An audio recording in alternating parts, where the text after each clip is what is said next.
Hello and welcome back to the Brown Mix and Master YouTube channel. Today we have an interview with me. When we did the artist interview with Mikey T, we actually had him ask me a few questions as well. I hope it's super helpful for anyone who's looking for any information about the production process, the mixing process, the album making process, so just about anything about how it works.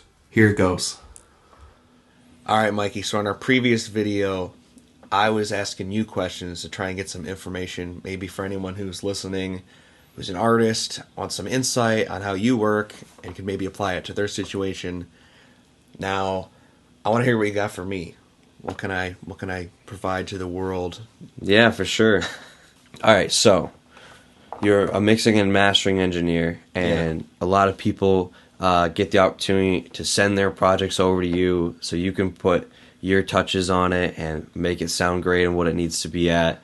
What are the importance of stems, and what do you need from the artist to get it to its best sound?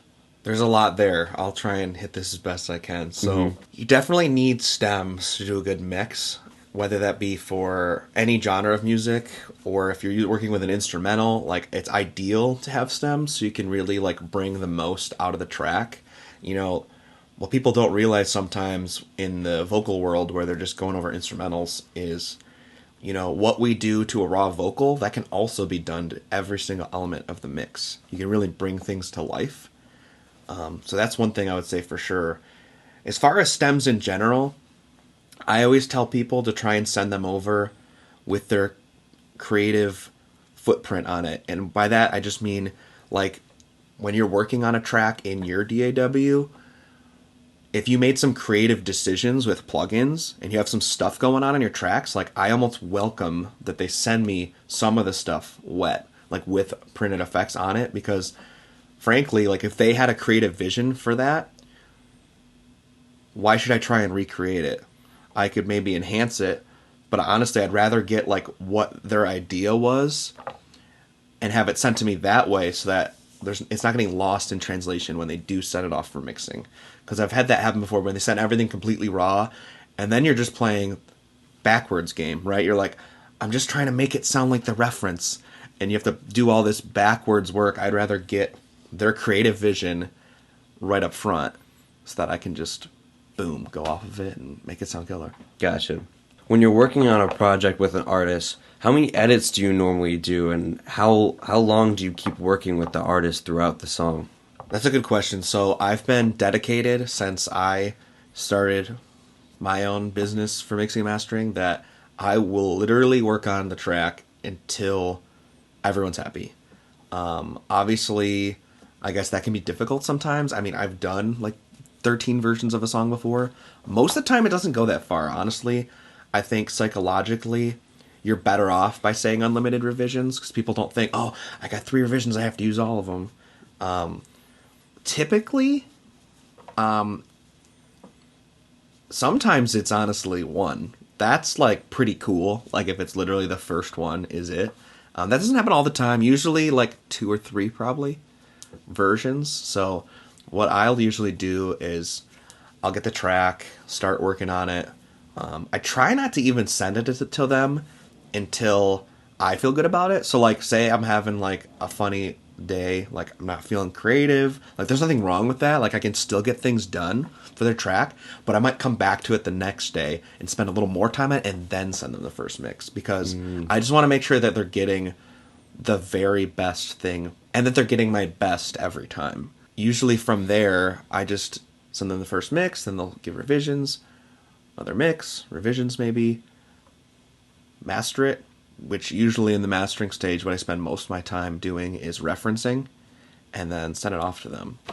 The way I see it, real briefly, without getting too deep into it, is if I'm mixing and mastering the song, it's kind of hard to like be subjective and do like a master like maybe another engineer might do, but I take that time to do a reference to another track in their genre and just make sure it hits the same and has the same stereo width, same tone, etc. Gotcha. Cool. So what kind of projects do you normally get to work on? Like I know some people come through and they send you it basically already mixed and you're mastering. Some people send you raw. Some people may come to you with just nothing, just like lyrics. What kind of projects do you see coming through? Yeah, so honestly, typically, I'll take what I can get from them sometimes because honestly, all I'm really interested in is like coming alongside them and just helping them make it sound as good as they possibly can. I understand like, that maybe means that the pricing will change depending on like what they have, but I'm willing to work on masters with people if that's what they have access to. I don't like it sometimes if I'm pigeonholed that way. Typically speaking, I'll often get tracks with stems and vocals. Do a lot of mixing like that for sure. But I do get masters too. Typically, a lot of the masters I get are from producer and engineer friends who are working on projects, which is interesting. I guess that makes sense, right? Like mixing engineer sends to mastering engineer. So it's a little different. Usually the artists are sending me songs for mixing, and then the engineers and producers are sending me tracks for mastering. But I equally love doing both. It's great. Cool. So when you're working with someone for the first time and you want to maybe kind of offer them a mix, what do you say to someone who maybe like doesn't quite know what a mixing engineer can do for their song? I guess the easiest way to do it would be to show them my portfolio, show them the track record. But then also, you don't want to lie to people either. Like, you gotta be honest with them to a degree. Like, if something needs to be re-recorded, it's gotta be re-recorded, you know? Like, so you don't want to mislead people either. Like, oh, listen to this song I did with super talented artist. I can make you sound like that. Because that's not always true, right? But frankly, just showing that, I think that's the easiest way to honestly get the point across. Like, hey, like, listen to this other body of work I've done. Like, this is what's possible. You know, like, I've been on the other end of that. You're like working on something and it's super raw sounding, and you're like, what the heck? How did the pros do it? So, I mean, I guess being able to hear that example would really go a long way and go, ah, I hear the difference. Mm-hmm. So, Cool. I got one more question. yeah, okay.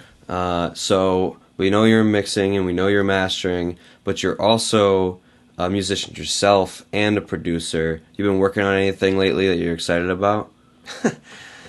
Yeah, here and there. I do a little bit of production sometimes. I do enjoy it, but it's not my bread and butter. I just worked on a track with Kate Devin. We did a Halloween trap beat that was really cool. That just came out on YouTube. There's a music video, so check that out.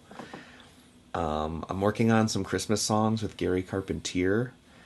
And I just did a production for my friend Joel Michael Herbert. He's an artist out of Nashville, formerly from Liverpool. So, yeah, definitely got some cool stuff in the works. I just have a blast, like, seeing the song as a blank canvas and painting on it, you know. Giving it what it Gotcha. needs. Giving it what it needs. Exactly. Cool. Thank you for answering my questions. I bet that was really helpful for myself and a lot of other people. No problem. Thanks for tuning in. I hope that video was super helpful. For more information, check out brownmixandmaster.com.